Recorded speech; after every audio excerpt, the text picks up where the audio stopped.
Burnout Divide. Why Some Thrive While Others Collapse. Written by Alice Jackson. Narrated by Ashley Reynolds. Chapter 1. Introduction. Burnout syndrome is a widely discussed topic nowadays. We can come across it when it occurs in the long-term, periodic contact of people while solving personal, health, and professional problems. Mostly, burnout syndrome is tied to job performance.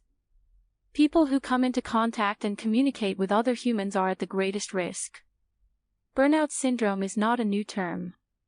It was first discussed in these terms in the 1970s, and the portrait of burnout that was painted then has not changed much in the intervening years. In the USA, burnout was used in connection with drug addicts in a chronic state, later in connection with working people who showed desperation and ineffectiveness. At the psychological level, a strongly burning fire represents high motivation, activity, deployment, and priority. The concept of burnout has stimulated research on job stress, particularly in areas like the helping professions, which had not been the focus of attention before. It also stimulated theorizing, particularly in the area of emotional labor, symptom contagion, and social exchange. In the occupational medical setting of some European countries with elaborate social security systems, notably Sweden and the Netherlands, burnout is an established medical diagnosis. This means that it is included in handbooks and that physicians and other health professionals are trained in assessing and treating burnout. There are many definitions of burnout syndrome, but they share several commonalities.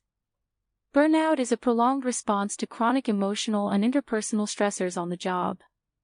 It is defined by three dimensions: exhaustion, cynicism, and inefficiency. The use of the term burnout to describe this phenomenon began to appear with some regularity in the 1970s in the United States, especially among individuals working in the human services.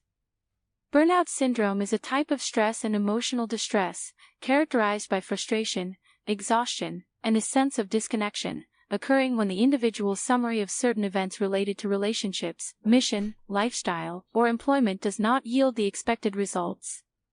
Below, you can read some expert statements/definitions of burnout syndrome. Burnout is a state of being plundered of all energy resources, formerly an intensively working person, i.e., people who are trying to help others in their difficulties and help them to feel better. Ultimately, they feel overwhelmed by their problems. Burnout is the final stage of a process by which people who are deeply emotionally involved in something lose their initial enthusiasm. Sample complete. Ready to continue?